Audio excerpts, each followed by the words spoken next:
Corona মহামারীতে ভালো নেই সাভারের গহনা কারিগররা।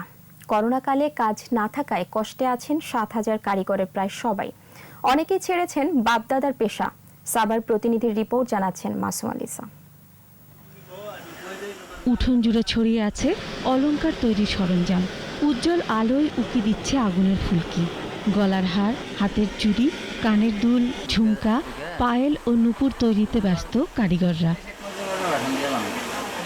এই চিত্র সাভারের হেমায়েতপুরের ভাকুরতা গ্রামের। কয়েক পুরুষ ধরে গহনা তৈরি করছেন গ্রামের বাসিন্দারা।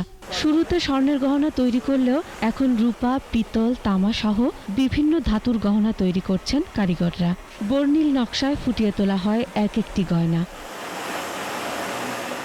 গহনা গ্রামের নেকলেস, সীতাহার, চেইন, কানের দুল, ঝুমকা, হাতের বালা, চুলের ব্যান্ড, ক্লিপ ও আংটি যাচ্ছে রাজধানীর চাঁদনী চক, নিউ মার্কেট সহ সব বড় মার্কেট ও শপিং মলে। তবে করোনাকালে ভালো নেই কারিগররা। কমই আগের থেকে, আগের অনুযায়ী একটু কম। অনেকদিন পর আর কি অল্প একটু কাজ পেয়েছি। কামের অভাবে আর কি বাতের কষ্ট।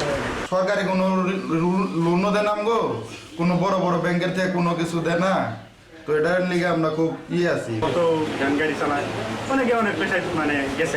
এখন মোটামুটি করোনার পরে একটু ঘুরে দাঁড়াইতেছে ব্যবসা। এই শিল্পকে বাঁচাতে সরকারের সুদৃষ্টি কামনা করেছেন ব্যবসায়ীরা। আমাদের ব্যবসাটা অনেক পুরানো ব্যবসা, এটা ২-৩০০ বছরের আগের ব্যবসা। এই ব্যবসাটা যাতে আমরা টিকে রাখতে পারি, এটার দিকে যাতে সরকার একটু দৃষ্টি রাখে। করোনার প্রথম ৪ মাস বন্ধ ছিল গহনা তৈরি। এখন আবার ঘুরে দাঁড়ানোর চেষ্টায় ভাকুরতার গহনা ব্যবসায়ীরা। মাসুম আলিসা, ২১ টেলিভিশন।